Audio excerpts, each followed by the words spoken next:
Born in South Africa in 1930 to a struggling family, Mouris's dream was to immigrate and build a home in Israel out of a deep sense of belonging to the Jewish people. In 1956, his dream came true.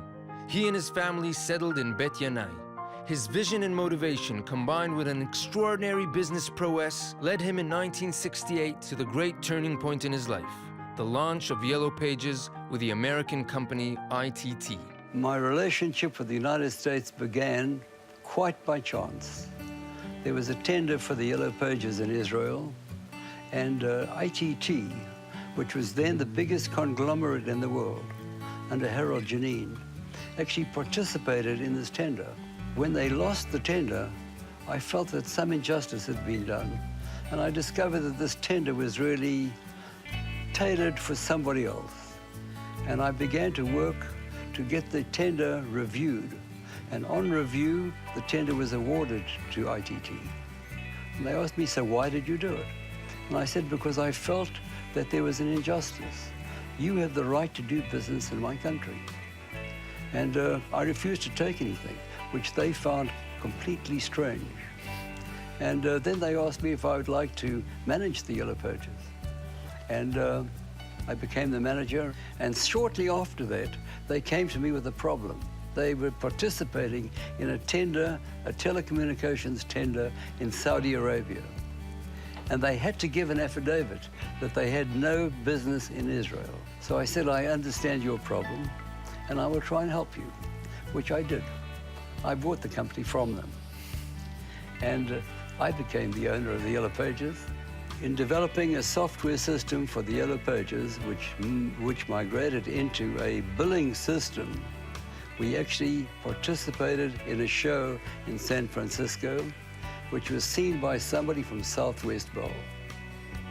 And they began to look at what we were doing, and I was able to sell a contract to Southwest Bowl.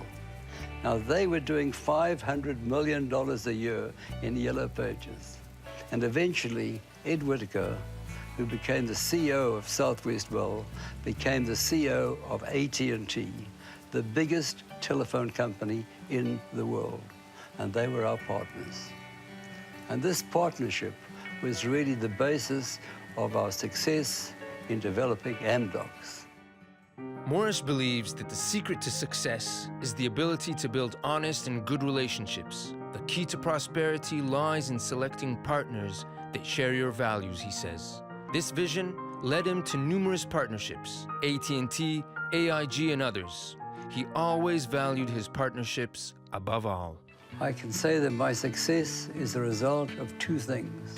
One, luck, and the second one, and even more important, my relationship with Shmuel Meitar, my partner.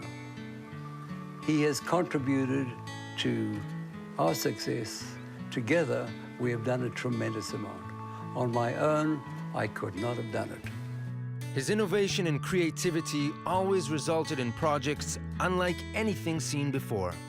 Well, one of the things I'm most proud of is really the underwater observatory in Eilat. I used to go down to Eilat.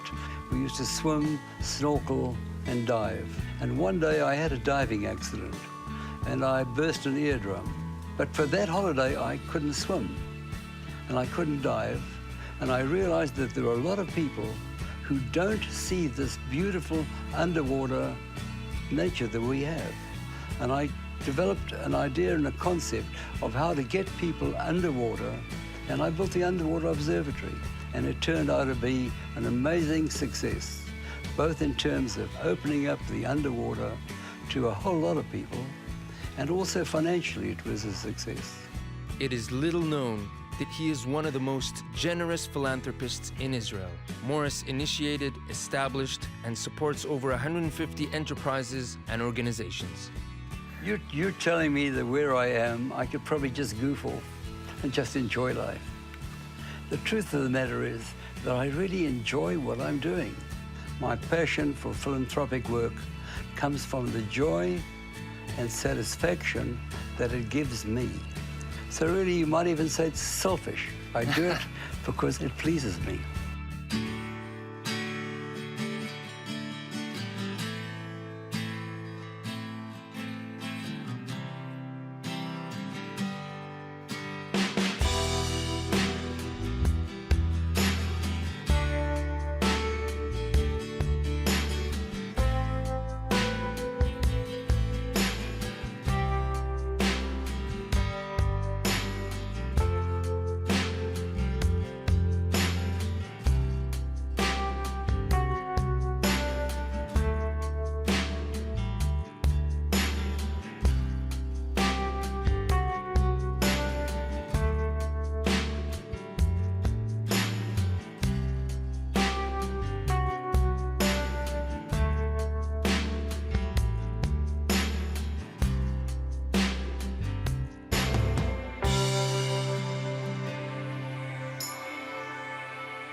Today, at the age of 86, with his grandchildren and his great-grandchildren by his side, Mouris has no intention in slowing down. Guided by the will to ensure the continued prosperity of the State of Israel, he continues to inspire generations of young entrepreneurs and dreamers like himself. It's been a fascinating journey. I've enjoyed every minute of it. I think I've done something. I really can look back and feel that I've really achieved something. And I feel that there's a tremendous amount to be done. And if I'm given the years and given the time, I think there's a lot more that I can do, and there's a lot more that I will do.